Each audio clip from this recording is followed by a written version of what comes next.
welcome back. Greetings from Germany, from Joanna. And today it will be a little bit about curses. I'm kind of sort of shortly coming back to that topic about Egyptian curses, especially. I even have a something to it. Sorry, the good witch sleeping. So that's a little bit thematically to that topic. Um, some of you are asking why this so called curses are not leaving me, or I sense some spirits and so on. I will get to that part in a second. And at the very beginning, I will repeat the same thing as always. Whatever I say, please verify and take it a little bit like with the smile of the cat from Alice from Wonderland. Yeah, half seriously, half with the smile. So there is nothing taboo in hearing about Egyptian curses, and we have a lot in a history already from archaeologists. What happened to some people, some deaths after, let's say, opening the graves, devastating some of it. Well, I cannot say that archaeologists devastated the graves, but in opinion of the ancient people who were marking it, and please do not touch. And if you do touch, something bad will happen. So for that, for them, it was vandalizing their sacred space, their sacred maybe ancestors. So ancient curses are lasting thousands of years, as we know, and this is not a taboo. Why I am so fascinated with that topic, as some of you know, I started to write my series Oracle about starting with ancient Egyptian curse. And as much as I can tell you just a little bit about the plot of it, I cannot reveal much more because I am contracted with American publisher. And if you like to, of course, read more, I invite you to my Amazon and start with the book 1 of the Oracle series. But here I will just tell you that when I started to write, I am the perceiving person, so I see things in my imagination very easily. And the interesting part is that before I do my research, I first start to know as little as possible, because in my case, the less I know, the more clearly I can see in my imagination. Otherwise, I am already influenced by what I know.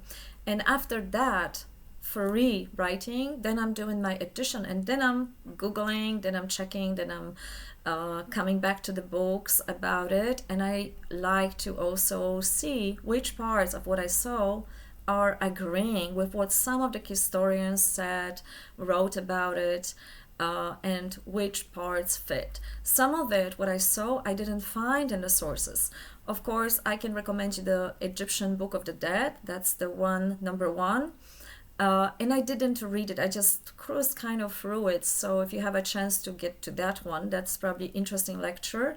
But recently I encountered interesting work of doctor in philosophy, Sarah Lewis College. And she wrote a paper at the University of Liverpool, The Process of Cursing in Ancient Egypt. And this one is pretty interesting because, as you know, why these curses are lasting such a long time.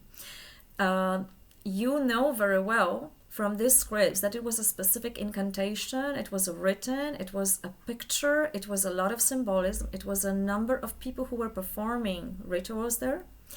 And it was a certain place of rituals. They were doing only that one thing there. Nothing else was happening there. So if you think in terms of quantum physics and the spiritual quantum field, there is a certain vibration, seat to seat, and you gain more. So the certain, like also in the church, you only perform a certain rituals there, so the energy gathers and gets stronger in that particular place.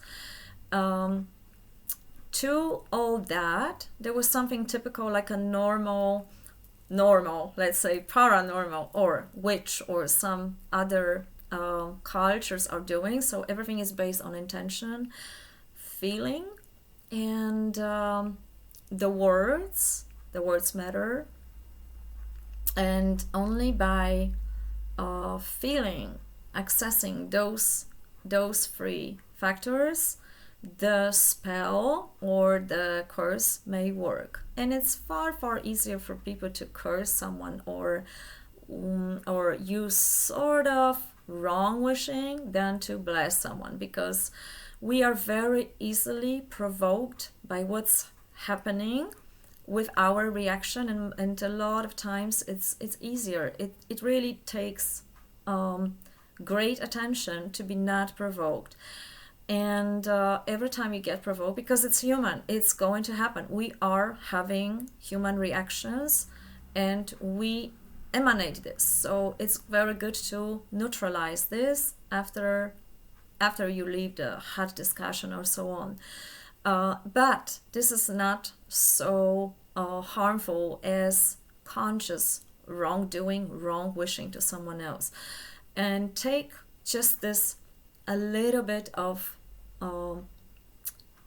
wording or wishing wrong someone out of the jealousy, out of the hate, every day. So if you are honest with yourself, just day by day, and if you collect how many thoughts you have, positive and negative, then of course at the end of the day, if you weigh it, you can see how much you need to neutralize. And this is why some of you are asking, like, okay, I'm blessing, and nothing happens.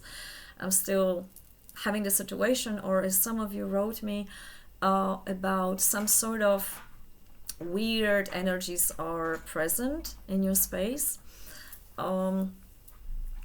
With the blessing, there is this other difficulty, because as far as we are triggered by certain emotion, and we can get jealous, we can get furious, angry. It happens. These emotions happen so easily. But to put ourselves in this state, nobody walks all day long, well, unless it's a maybe spiritual master. And to sustain it takes really attention, because you making a choice every several seconds, every time you're watching something, every time you are conversing with someone. This is enormously challenging. So none of us walks through the street emanating love continuously and joy and bliss. But it's also most of the times very reactionary within us. Somebody says something nice to us, we are smiling. So to maintain this state, it takes some effort, it takes a challenge. So it's hard to bless someone if someone is really hurting us. There is a certain approach how to turn it around.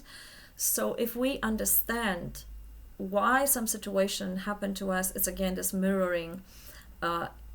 Every other person is my mirror of what I'm holding within myself, because if I'm not triggered, if I'm not responding, that means it's not within me. So I am having a certain anger within me if that angers me. If I don't have anger, I would not be triggered, right? So it's the looking at it as a certain mirror, and it's looking at it, why the situation happened, what did I learn, and what good, how I can turn it into something constructive later. Because if you have these answers, it's going to be it's just the beginning, slightly easier to start transforming it and starting to feel love.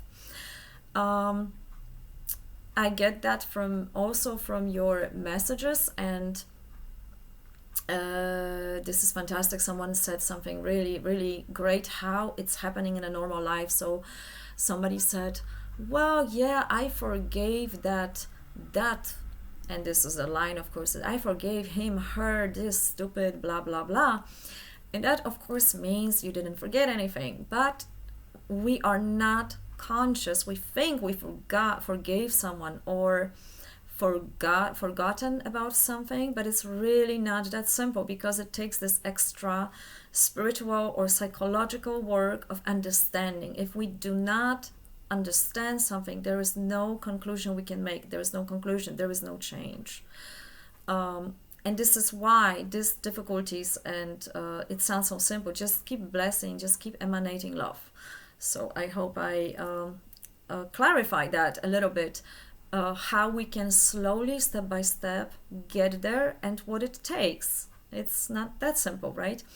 But yeah, the more you are putting yourself in this positive mood, the more you are able to do that. Another example I got from someone also wrote me that is very much connected with God and is praying or not praying, or there were several people like that. But it's a positive person, everything is cool, and then the line goes, but it is crazy, stupid, so there's a line of curses, let this happen, and blah blah. That's a curse. That's a curse, and it's already, you can hear in the tone of the voice, in the emotion. It's pretty free come together. Intention, feeling, thought, word, vibration of the world comes really together. And the next line goes, oh, forgive me, God, for that. Well, it's a little bit of neutralizing, but if you wave it sincerely in your head, in your mind or heart, is that really equal? This neutralizing has to be at least equal if you want to have the 0 point. Otherwise, it may not really work. So unfortunately, it takes some mastery and great attention. And this is more or less how it works. Like in the current times, I wish I could say this is not happening so often. And some of you mentioned, especially people who are doing psychobiology, that there are generation curses. So the same curse is happening in the certain another generation, and it's usually similar. And that's one line. And I think I didn't say about activation time. There is a different activation time for the curse. So some of the people, I wish I could say that 200 years ago people were consciously throwing wrong wishing, but unfortunately what I heard from you, I heard that there are people out there who are consciously doing it right now. I'm not going to comment that. You know what that means, and yeah. So with the wrong wishing, it's usually unconscious, based on the sudden feeling of jealousy. But if someone does this consciously, it can last a little bit longer. It can last for the generation. And now there are two approaches, because there's also a little bit of trick with forgiving. The energies must be equal. So if you just forgive, that's really not balancing anything, because nature likes balance, right? So for example, if we have a couple and one betrayed another, and there is no balancing those energies, I'm not saying that, because everybody needs something else in order to balance it. Some couples say, okay, so maybe if I betray you, then we have equal start. I don't know if some of you maybe watched the TV show The Vikings. I recommend, I like it very much. But there was this character like Gerta there, and she was betrayed by her husband, and she was portrayed as a very strong person, knowing what she wants. And there was this deal she made. She said strictly, okay, you did that, then for that I want this and this and this. So she, in a way, she balanced those energies, but she knew exactly what she wants. So she never came back to that topic again, at least in that TV show. Unless something else happened, but that's you. I'm inviting you to watch that.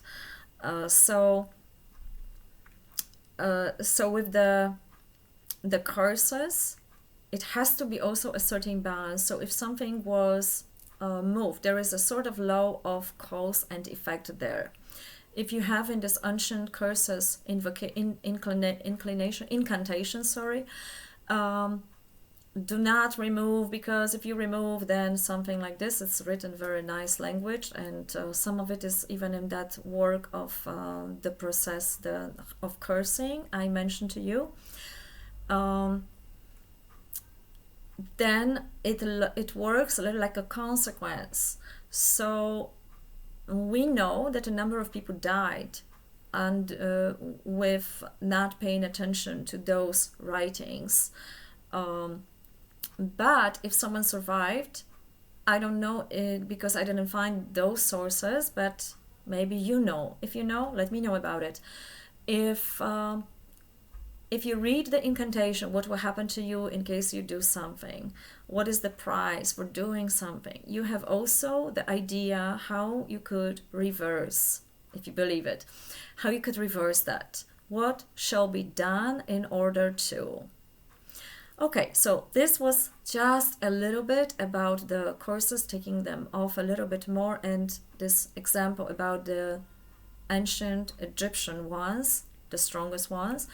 Share with me what you think, and I think this is it for today. Thank you very much for watching, and looking forward one more time to hearing from you. Bye bye.